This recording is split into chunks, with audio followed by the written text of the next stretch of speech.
Ito ang quick review ng Rigor Austin Reeves Battle 2. Ito po ang budget shoes ni Austin Reeves ngayon. Mas pipiliin ko ito kaysa sa kanyang main shoes. Siyempre, mas affordable po ito. And for me, parang mas sulit siya sa akin. Yung traction po talaga niya, kayang-kaya po yung outdoor courts. Parang mas balance to. Kasi pwede kong i-outdoor, pwede kong i-indoor. Sakto lang yung tigas ng outsole niya. Ito, kahit dusty yung court, kahit outdoor, kahit indoor, squeaky pa rin. Top tier pa rin yung traction. Isa pang nagustuhan ko, tinatawag po nila itong bubble bomb cushioning setup. Napaganda na impact protection, para talaga may bubble sa ilalim ng iyong sapatos. Na very bouncy. Ang ganda ng impact protection. Hindi ko naramdaman yung tuhod ko nung nilaro ko siya. Low to the ground pa rin po siya. Ang ganda ng court feel. Kaya for me, pati ang cushioning setup nito, balance. Ang ganda ng impact protection,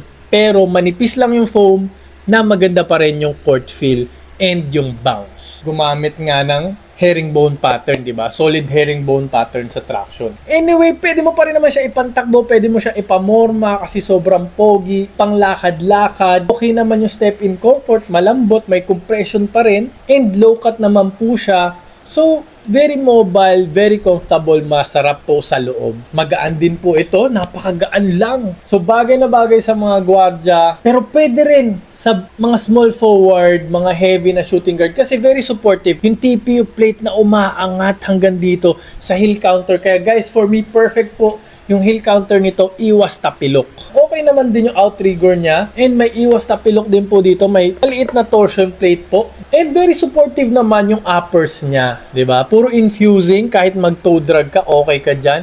Infusing din dito, puro plastic infusing. Hindi siya mukhang cheap na plastic yung ginamit dito. Very breathable din yung uppers. Gumamit po ito ng knit combination ng nylon mesh. Kahit sa summer nyo pa ito laruin, kakayanin, hindi kayo papawisan sa paa. So, highly recommended guys. Napaka-pogi pang sapatos. Very affordable. Kaya ito ang pipiliin ko. Maglalagay po ako ng link dyan sa baba. I-click nyo po yung yellow basket dyan. Kasi hindi po kayo magsisisi.